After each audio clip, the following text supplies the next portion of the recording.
मेरे इनकलाबी साथियों, आज पूरा हिंदुस्तान जंग आज़ादी के अग्रदूत नेताजी सुभाष चंद्र बोस की जयंती बड़े धूमधाम से मना रहा है। नेताजी का बलिदान हमेशा देश को याद रहेगा और हमारे युवा पीढ़ी के लिए प्रेरणा का स्रोत बनेगा। मैं नंदलाल विद्रोही, कवि व पूर्व प्रत्याशी विधायक पद फाजिल नगर, इस स्रोत को सलाम करता हूँ। उस शख्सियत को मैं पुनः याद करता हूँ जिन्होंने कहा था, तू मुझे खून दो, मैं तुम्हें आज़ादी दूंगा। यह आज़ादी बड़े ही कुर्बानियों के बाद, कितने ही माँओं के सिंदूर, बहनों के सुहाग और भाइयों को गंवाकर बहनों ने अपने कलाई पर राखी बांधने का अधिकार खो दिया और हमारा देश आज़ाद हुआ। नेताजी की जयंती के अवसर पर हम सभी सहारा के करोड़ों जमाकर्ताओं, जिन्होंने सपने देखे थे, बेटियों के हाथ पीले करने के सपने देखे थे, पालियों को पढ़ाने के सपने देखे थे, छत बनाने के सपने देखे थे, सहारा इंडिया बुढ़ौती में उनका सहारा बनेगा। सारे सपने और अपने हमसे दूर होते जा रहे हैं। सेबी सहारा विवाद, सेबी के निकम्मे अधिकारियों ने 10 साल तक हमें झेलाया और भुगतान के नाम पर एक कौड़ी नहीं दिया, एक पाई तक भुगतान नहीं कर पाया। अब यह काम भारत सरकार की सहकारिता मंत्रालय पोर्टल के द्वारा कर रहा है, जो पूर्णतया असफल हो चुका है। ऐसे में साथियों, आज नेताजी की जयंती है और हमारे साथी एक के बाद एक मौत के मुंह में समा रहे हैं। लाखों की मौतें हो चुकी हैं, हजारों डिप्रेशन में हैं और यह सरकार का मुखिया कहता है कि हम वसुधैव कुटुंबकम की बात करता है, परिजन की बात करता है, बहुत ऊंची ऊंची बात करता है, लेकिन ये मौतें रुकने का नाम नहीं ले रही। साथियों, आज नेताजी की जयंती पर आपको संकल्प लेना होगा और मेरे इस अभियान को आज से 3.5 साल पहले मैंने शुरू की थी कि हम भुगतान लेकर ही मानेंगे। जब तक हमारा भुगतान बतौर ब्याज नहीं होता है, हम इस अभियान को और आगे बढ़ाएंगे, अंजाम तक ले जाएंगे, निज़ाम की खामोशी तोड़ेंगे। निज़ाम ने खामोशी तो तोड़ा, लेकिन उनका वादा सिर्फ वादा रहा, कोरा आश्वासन रहा, अब तक अमल में नहीं आया। मैं बार बार वही बात क्यों दोहराऊं साथियों, आज संकल्प ले लीजिए कि हम करो या मरो के तर्ज पर गांधी जी ने कहा था करो या मरो, नेताजी ने कहा था तू मुझे खून दो, मैं तुम्हें आज़ादी दूंगा।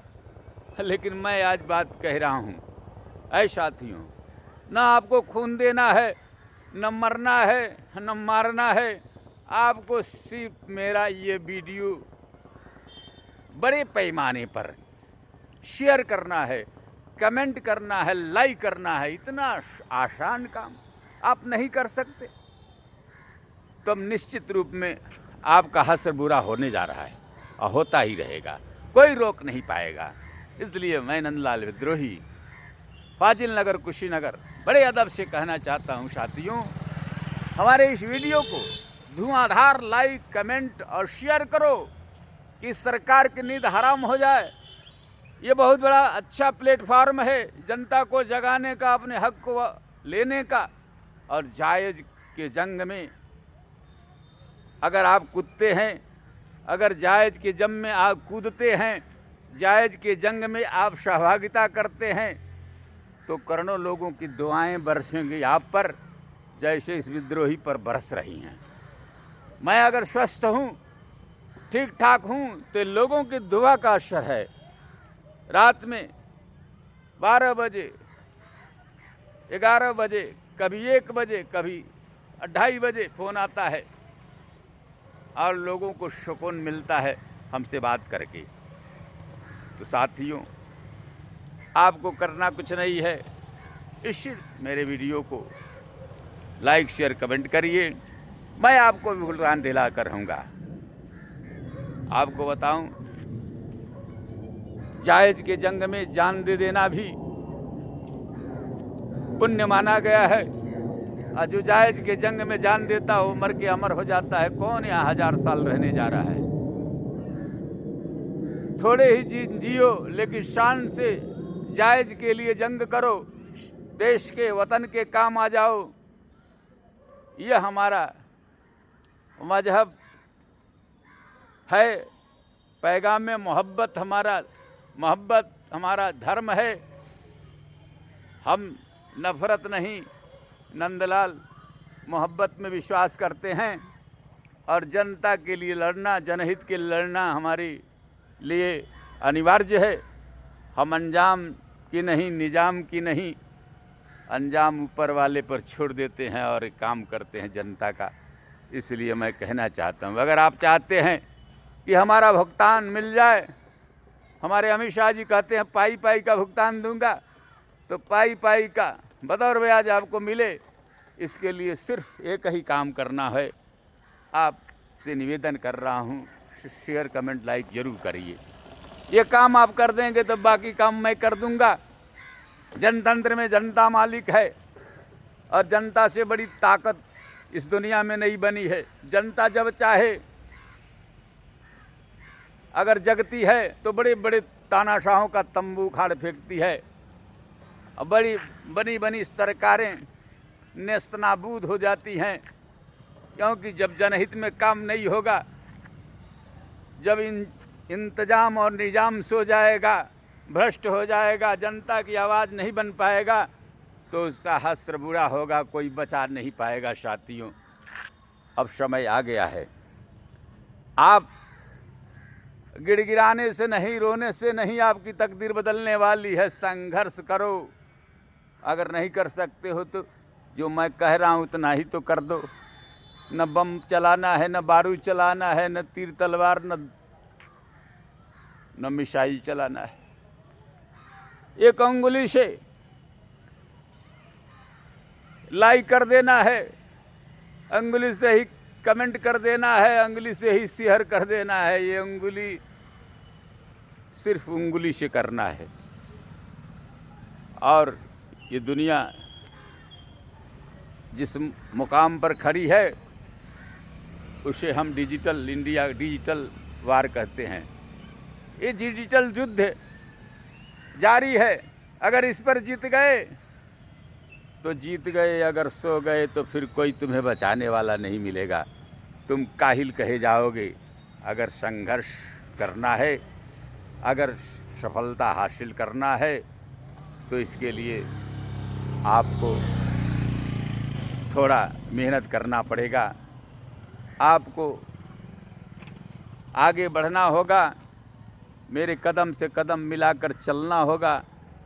साथियों, कुछ लोग पागल किस्म के लोग सहारा श्री सुब्रत राय को मरने के बाद भी कोस रहे हैं, लेकिन मैं बता दूं, सहारा श्री सुब्रत राय कोई मामूली शख्स नहीं था। वह किस मिट्टी का बना था, यह शोध का विषय है। साथियों, हमारे हिंदुस्तान में जिसने बचत के लिए अभियान चलाया, आंदोलन पैदा किया, जन जन में ठेला चलाने वाले, खोमचा चलाने वाले, मोची जूता चिपा चप्पल सीने वाले, छोटे छोटे उद्योग करने वाले, छोटे छोटे काम करने वाले, 200 से 500 कमाने वाले, 100 रुपया कमाने वाले, पेट पालने वाले, उनमें भी बचत की आदत डाली, और ये आदत पूरे हिंदुस्तान के लिए इबादत बन गई। और बहुत अच्छी पूंजी बन गई, उनका जीवन बदला है, ये साक्षी है सहारा इंडिया परिवार। कितना अच्छा पेमेंट भुगतान करता था, गरीब आदमी गर्व से कहता था कि सहारा इंडिया हमारे लिए सहयोगी संस्था है।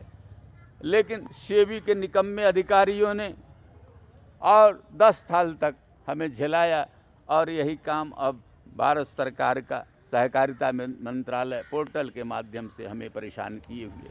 हमारे तमाम साथी मौत के मुंह में समाते जा रहे हैं।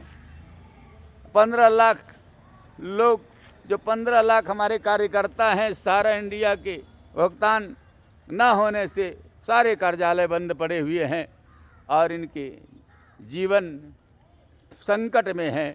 इनके चूल्हे जलने की स्थिति में नहीं हैं, इनके सामने रोजी रोटी का संकट है। ये मौत के मुंह में समा जाएंगे साथियों। तो ये निजाम आखिर कर क्या रहा है? सहारा इंडिया के आज भी जो भी करता धरता है, वे कह रहे हैं हमारे पास भुगतान से 3 गुनी संपत्ति है। आखिर वह कौन सी बात है कि ऐसा नहीं कर पा रही है? वो कौन सी मजबूरी है सरकार के पास? अगर हमारे पास, सहारा के पास भुगतान से 3 गुना 4 गुना संपत्ति है, तो उसके बाद भी भुगतान नहीं हो पा रहा है, तो इस निज़ाम को अपनी असफलता के लिए क्षमा प्रार्थी होना चाहिए। और सहारा के जो भी करता धरता हैं, डायरेक्टर हैं, उन्हें जो है अब यह जिम्मेदारी पुनः सौंप के मुक्ति ले लेनी चाहिए। यह है कि सरकार की निगरानी में यह काम हो तो किसी को एतराज़ नहीं होगा, क्योंकि जो भी समस्या है सेबी का पैदा किया हुआ समस्या है। सेबी ने बर्बादी का जो इतिहास लिखा है वो अक्षम्य है। ऐसे अधिकारियों को अगर सेवानिवृत्ति के बाद भी उनके दंडित किया जाना चाहिए, क्योंकि अगर ऐसा काम पुनः दोहराया गया तो निश्चित रूप में जन हानि होती है। आज लाखों लोग मर गए, उसके लिए कोई जिम्मेदार नहीं है। आखिर ऐसा क्यों हुआ? एक छोटी सी गलती के लिए इतनी बड़ी इतनी सज़ा हमने तो कहीं नहीं देखी है। साथियों, जनतंत्र में जनता मालिक है और जनहित के सवाल पर सरकारें चली जाती हैं, जनहित के सवाल पर आंदोलन होते हैं, जनहित के सवाल पर क्रांतियां होती हैं। ये इतिहास का विद्यार्थी रहा हूँ, मैं जानता हूँ। इसलिए मैं आपसे आग्रह कर रहा हूँ, आप ये हमारे वीडियो को शेयर, कमेंट, लाइक इतना कर दीजिए ताकि भुगतान न करने वाले सरकार को ये परिणाम भुगतना पड़े। और जो हमारे गृह मंत्री साहब ने झूठ बोला है और अमल में नहीं आया है उनका, तो केवल घोषणा कर देते हैं और अमल में नहीं आता है, तो आने वाले समय के लिए एक सीख बनेगा, नसीहत बनेगा कि कोई मंत्री या कोई सरकार गलत घोषणाएं नहीं करेगी। तो मैं आपसे पुनः आग्रह कर रहा हूं, इन्हीं शब्दों के साथ आज 23 जनवरी है, नेताजी को जो मैं श्रद्धा सुमन अर्पित कर रहा हूं। जय हिंद, जय भारत, जय नेताजी सुभाष चंद्र बोस।